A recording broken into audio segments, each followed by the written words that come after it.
I'm Cameron Sinclair, and I am one of the percussionists for David Sawyer's The Skating Rink.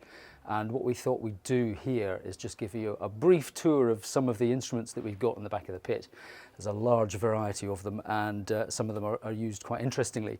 Being percussionists, we're part noisemakers, part rhythm makers, and we have a drum kit here for rhythm. We have timbales here, obviously, for the Latin American flavour. Very associated with Latin American dance music. We've also got lots of instruments that would do icy sounds as well to represent the skating rink, and also in almost like a Foley way, sounds that would give the sense of impending horror and doom as we head into the story. So the first interesting little setup are these cymbals here, and there's something fantastic about cymbals anyway, the sound of these things. And all of my cymbals are Zildjian, and this is a make of cymbal. He was an alchemist in Constantinople, and in 1623 the Sultan gave him a charter to open a company that still exists today, and they make the best cymbals in the world, in my opinion. So this company's been in existence for hundreds and hundreds of years making cymbals, and it's still owned by the same family. Quite often we're asked to strike them with a stick, and this one has a little bath chain attached to it, and often you can get a cymbal that's called a rivet cymbal or a sizzle cymbal, and it sounds a bit like this.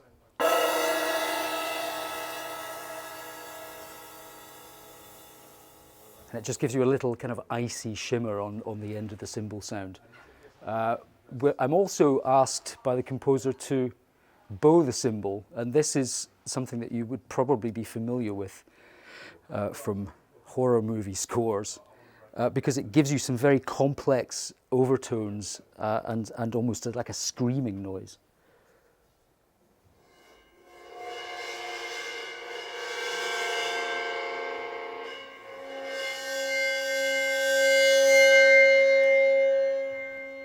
So that sort of adds to the cold texture that's going on.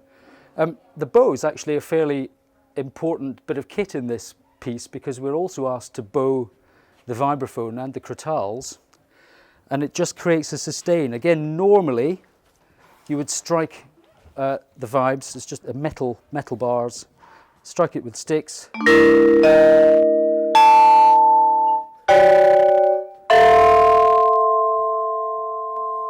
But in this instance,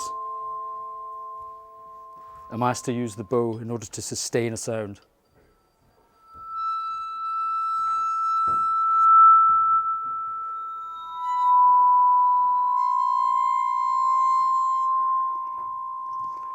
Which I think has a sort of otherworldly quality to it. It's a kind of disembodied whale song almost.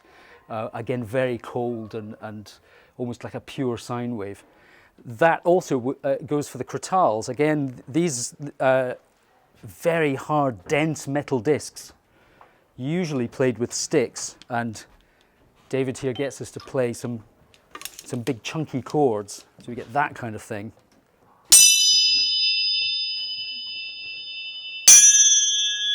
Which create an incredibly intense ring and sustain that just colours out all the sound. But when played with a bow, again, it just becomes incredibly otherworldly and very ethereal.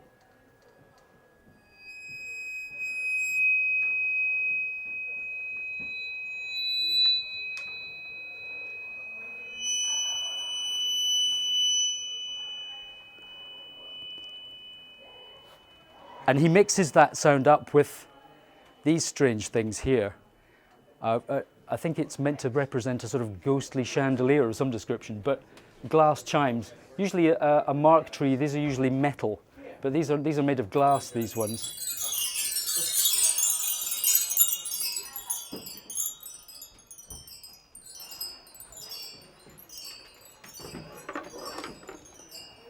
Other fun things we have. Straight from somebody's car or van, a spring coil struck. Again, just a slightly odd resonating sound.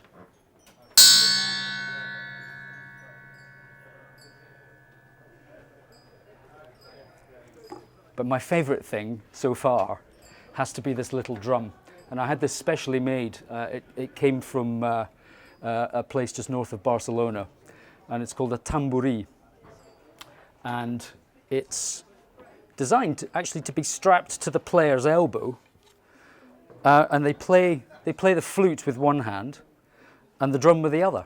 Fortunately, I don't have to play the flute because I can't do that. But when I saw it on the website, I wasn't quite sure how big it was going to be. And when this tiny thing arrived, it was absolutely charming. It's a very high-pitched sound for Catalan folk music.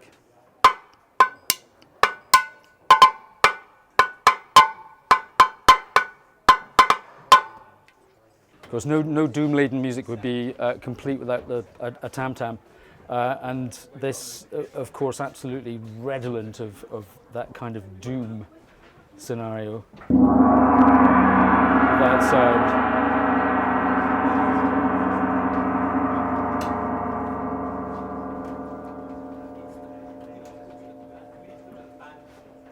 And then lots of more Latin American instruments. Claves, you would know them as claves, but they're claves, I promise you, which you'll hear towards the end of Act 3. And then lots of maracas doing stirring things. And then a different kind of cymbal, not a Turkish cymbal this time, but a Chinese one. You can see this Turkish one has a sloping profile. This one has got a turned up end, and it sounds really trashy.